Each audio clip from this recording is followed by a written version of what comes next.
और हापुड़ में प्रदूषण लगातार बढ़ता जा रहा है। एक तरफ जहां लोगों को सांस लेने में परेशानी का सामना करना पड़ रहा है, तो दूसरी ओर प्रदूषण से किसानों की फसलें भी बर्बाद हो रही हैं, जिससे उन्हें काफी नुकसान उठाना पड़ रहा है।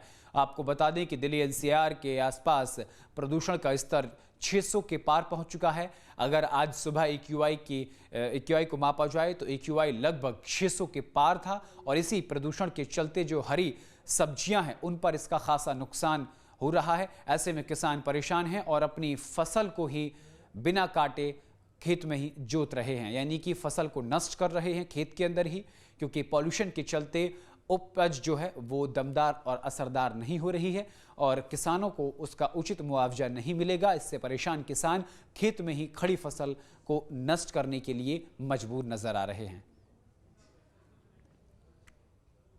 दिल्ली में लगातार प्रदूषण बढ़ता ही जा रहा है। दिल्ली से लगे हापुड़ में एक्यूआई 500 से ऊपर पहुंच गया है। अभी 2 दिन पहले 600 से ऊपर था। लगातार इस बढ़ते प्रदूषण का मानव जीवन पर बहुत बुरा असर पड़ रहा है और हार्ट और ब्लड प्रेशर और सांस के मरीजों की संख्या लगातार बढ़ती जा रही है। जिम्मेदार चैन की नींद सोए हैं और जिम्मेदार अभी जाग नहीं रहे हैं। जिम्मेदारों के नहीं जागने और कार्रवाई नहीं करने से लगातार प्रदूषण इतना बढ़ गया है कि मानव जीवन पर असर के साथ साथ अब इसका असर खेतों पर भी पड़ने लगा है और किसानों की फसलें जो हैं वो बर्बाद हो रही हैं।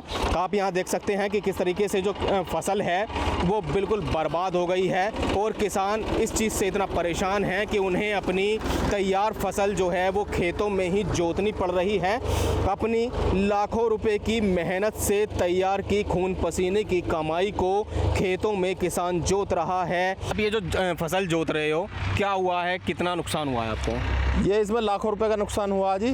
पहले जोत दी थी बारिश के कारण, अब ये फसल तैयार हो गई थी, लेकिन वायुमंडल में कार्बन ऐसी जमी इस पे सफ़ेद रंग का फूल होता है और क्वालिटी एकदम से बिगड़ गई है। जो 15 रुपए किलो वो भी बिकनी चाहिए वो 3-4 रुपए किलो की बिकने लगी। अब अगली फसल तो टाइम से बोएं। इस प्रदूषण के कारण हमारा बहुत नुकसान हुआ, लाखों रुपए का गोभी में नुकसान हो गया। मैं Charanjit, news state Hapur.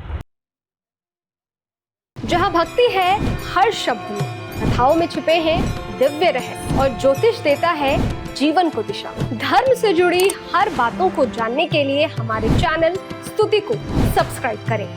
Channel पर जाने के लिए इस लिंक पर क्लिक करें।